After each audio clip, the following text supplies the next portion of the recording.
তো সন্ধ্যেবেলায় গিয়েছিলাম হচ্ছে হনুমানজির মন্দির, আমাদের বহরমপুরের খাগড়া যে নতুন বাড়ির যে হনুমানজির মন্দিরটা রয়েছে, তো সেখানে গিয়েছিলাম। তো আমি বেরিয়েছিলাম একটা কাজে, তো সেখান থেকে হনুমান ঠাকুরের কাছে একটু প্রণাম করে আসি, কারণ সকালে যাওয়ার কথা ছিল বাট যাওয়া হয়নি। তো ভাবলাম যে তাই সন্ধ্যাবেলা ঠাকুরটা প্রণাম করে আসি। আর তখন দেখো সন্ধ্যাটা জাস্ট মানে একটু একটু পড়ছে, মানে সন্ধ্যা হবো সেই সময় গিয়েছি আমি। আর ওই গাছটা দেখতে এত ভালো লাগছিলো না, গাছে মানে স্পটলাইটগুলো দিয়েছিলো, গাছের সবুজ ঝোঁকটা এত সুন্দর লাগছিলো দেখতে ওই সময় আলোতে, মানে আমার এগুলো না খুব ভালো লাগে দেখতে। তো তারপরে দেখছি যে বাইরে দাঁড়িয়ে প্রসাদ দেওয়া শুরু করবে, তো আমি দেখলাম যে লাইনটাও কম আছে। আর লাইন কম বলে না, মানে কোনো জায়গায় প্রসাদ দেখি যদি লাইন দিয়ে দিচ্ছে সেখানে লাইনে দাঁড়িয়ে প্রসাদ নিয়ে আসি আমি, কারণ আমার ভোগ খেতে আমার খুবই ভালো লাগে। আর স্পেশালি এরকম করে কোপটে করে যে ভোগটা দেয়, মানে এরকম নিয়ে খাওয়াটা খুব ভালো লাগে আমার। তো ওখান থেকে প্রসাদটা নিয়ে স্কুটিতে রেখে তারপরে গেলাম হচ্ছে ধূপকাঠি মোমবাতি আনতে।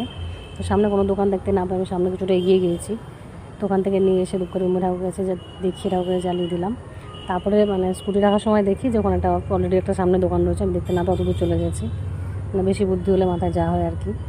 তো তারপরে চলে এলাম হচ্ছে আমার স্কুটিতে বাড়ি যাওয়ার জন্য। তো চলো তোমাদের কাছে এটুকু আজকে আমার মিনি ব্লগটা এটুকুই শেয়ার করলাম, চলো টাটা।